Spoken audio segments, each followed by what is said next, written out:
I love having like a birthday-themed Christmas party so people can give each other presents at my birthday party, so it's not so much a spotlight, birthday, go!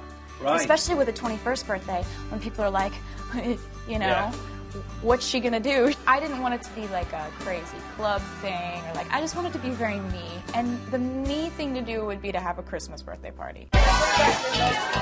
And being herself has certainly worked for Taylor, who turns 21 on Monday. Now, case in point, Speak Now broke sales records in its first week. You are the best thing that's ever been mine. You got the word that you sold 1 million in a week. Where were you and how'd you get it? It's crazy. That was just a crazy phone call to get.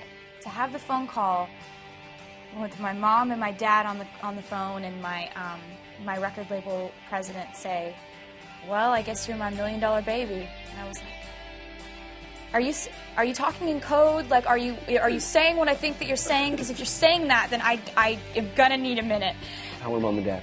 Oh, my mom was screaming, my dad was screaming. I've never heard my dad scream that high-pitched before. Adding to her already packed resume, Taylor is the face of a new generation of makeup, CoverGirl Nature Luxe, which launches in January. Growing up, did you ever think that you would be now the face of CoverGirl? It's pretty crazy, because I had this thing when I was younger. I was like 13 when I got a subscription to 17 magazine, and I would always like flip to the CoverGirl ads. It was always sort of like a childhood dream for me.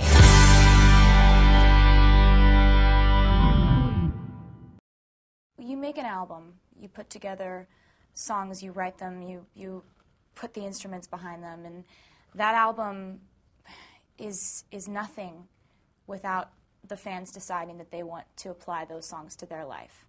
And it's a wonderful, magical process to watch a song that I wrote about my life and my situation that I was going through, watch that go out into the world and have someone else apply that to their life and their situations that they're going through. And it's really wonderful because they do everything to make the stages that I stand on big and the crowds out there. Like, it's just wonderful. I'm really appreciative of them. When you got the word that you sold 1 million in a week, where were you and how'd you get it? It was crazy. That was just a crazy phone call to get. I remember being on the phone, and the whole first week of Speak Now being out, I didn't want any like updates as to how many we had sold at the halfway point or the first day. I didn't want to know, because I didn't think that we could possibly sell 1 million, and I just wanted to have a carefree, happy week, no matter what the number was. No expectation is radio silence. You can't have expectations. I mean, I didn't want to put that on myself, and to have the phone call with my mom and my dad on the phone, and my record label president say, "Well, I guess you're my $1 million baby," and I was like, Are you talking in code? Like, are you saying what I think that you're saying? Because if you're saying that, then I am gonna need a minute. And I went through all these different emotions over the course of like the next few minutes, and it was just the most insane thing that's ever happened to me. And it happened because of the fans. And how were mom and dad? They were on the phone and heard that. Oh, my mom was screaming, my dad was screaming. I've never heard my dad scream that high-pitched before. It's like a girl. I don't think. It was great. Everybody was so excited, and like I still haven't wrapped my mind around how wonderful that is that they did that for me. All those people who went out and like rallied, and they were there for me when I needed them. And so I'm going on tour, and I'm going to take every opportunity I possibly can to thank them as many times as I possibly can. And it sold out like that, right? If I heard?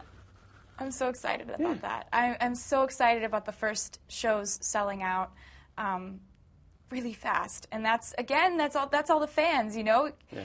It's unbelievable to me that they continue to be there for me like this. So I'm looking at you and then looking at you, behind you. Oh, yeah. Growing up. What? That's what it's like. That's what it is like, actually. Growing up, did you ever think that you would be now the face of CoverGirl? It's pretty crazy, because I had this thing when I was younger. I was like 13 when I got a subscription to 17 magazine, and I would always like flip to the CoverGirl ads. Yeah. I just had this thing where I always like really liked seeing what was going on in those ads, and I just always thought it would be really cool and like completely out of reach and could never happen. But it was always sort of like a childhood dream for me. And to be included in that family now is like, it's just unbelievable. And I really appreciate it. It's been really fun. Like, you grew up on a Christmas tree farm, right? I did. I grew up on a Christmas tree farm, which makes this time of year really exciting for me. Do you have like the urge any time to go cut down a tree or haul one You off? just get a urge every once in a while. You're like, I need to go cut down a Christmas tree. No, it's not like that. I was actually more of the helper because my parents and my brother, they were like strong enough to carry Christmas Haul it out. trees. Not when he was younger, but I would go around and like. This is so stupid. I would go around and pick the praying mantis pods off the trees so that when people bought the trees, they wouldn't have bugs hatching in their houses. Yeah. I was very helpful. That was extremely helpful. Yeah. More so than cutting it down, I think. It's pivotal. Because of an infestation. My point was, going from it is pivotal. Going from the Christmas tree farm and being a young girl, I can imagine you going through the pages of a magazine, and then now it's almost like a Disney story. You know, that you've had this great career, and to this point now that you're on Face of CoverGirl. It's fun. The fans have done so much for me and put me in such a fun place, where I get to try stuff like this. And I love makeup. I have always loved makeup. I'm really girly. I love dresses and makeup. And one thing that's really fun, and the reason why I love putting on my own makeup before I go on stage when I'm on tour. Like, I don't have a touring makeup artist, so it's like a ritual. My fiddle player, my backup singer, and I all sit in a row of 3 of us, and we all put on makeup like before the show. And so having CoverGirl be the tour sponsor of this tour, it really is fun because I do love it. And you changed your style recently. You're going to go back. You've been changing your styles as well, and kids seem to follow. Your fans follow. You had straight hair. Yeah, I always am trying different things with award shows. I can't quite make up my mind. And I think it's kind of fun to be able to change up your look as long as you don't throw people, as long as people aren't like, wait a second, we don't know you anymore. Right. I mean, things like straightening my hair. It's crazy to me how much... was it weird, the reaction that you got from that? Well, when I was walking around at the award show, like friends of mine, other musicians who I know, would like walk past me because they didn't recognize me.